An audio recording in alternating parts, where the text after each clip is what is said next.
Lembaga Bantuan Hukum Jakarta membuka posko pengaduan guru honorer korban pemecatan akibat kebijakan cleansing Kadisdik DKI Jakarta. Setidaknya hingga saat ini sebanyak 107 guru honorer di sekolah negeri telah kehilangan pekerjaan.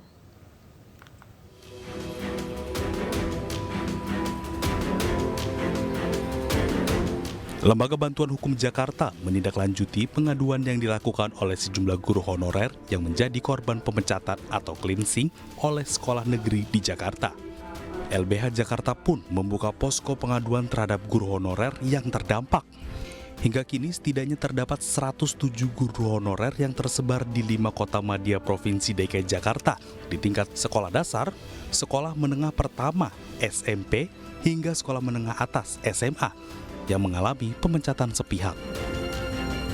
Ada total 107 guru honorer yang terdampak dari kebijakan cleansing yang dilakukan di beberapa satuan pendidikan negeri di wilayah Provinsi DKI Jakarta. Jadi ketika itu teman-teman guru honorer datang berhimpun, kemudian kami berdiskusi terkait apa yang menjadi problem gitu ya. Dalam proses diskusi di Senin kemarin, kami melihat ada pola yang tidak beraturan gitu ya, masih sangat sporadis. Ada teman-teman yang masih bekerja, masih ada jam ngajar, kami melihat ada pola yang tidak beraturan gitu ya, masih sangat sporadis.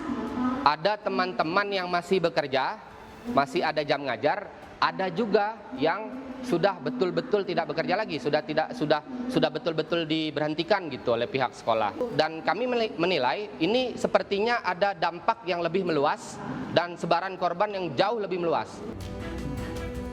Sementara itu, pelaksana tugas Kepala Dinas Pendidikan DKI Jakarta, Budi Awaludin membantah telah melakukan pemecatan terhadap 107 guru honorer di Jakarta. Menurutnya, 107 guru honorer tersebut ditertibkan sesuai dengan Undang-Undang Nomor 20 Tahun 2023 tentang ASN karena keberadaannya tanpa seleksi yang jelas serta tidak terdaftar di Dapodik. Kondisinya adalah guru honorer ini mereka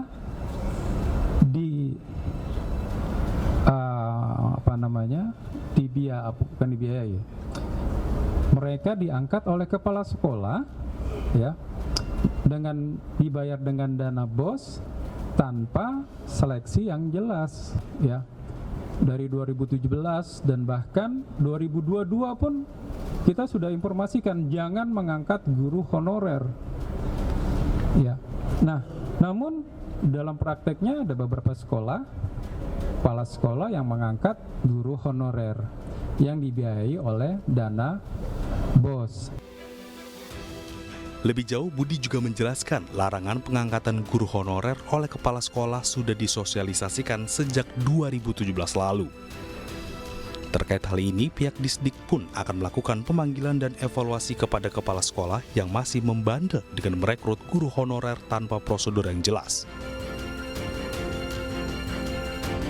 Dari Jakarta Pusat, Radi Sanjaya, iNews melaporkan.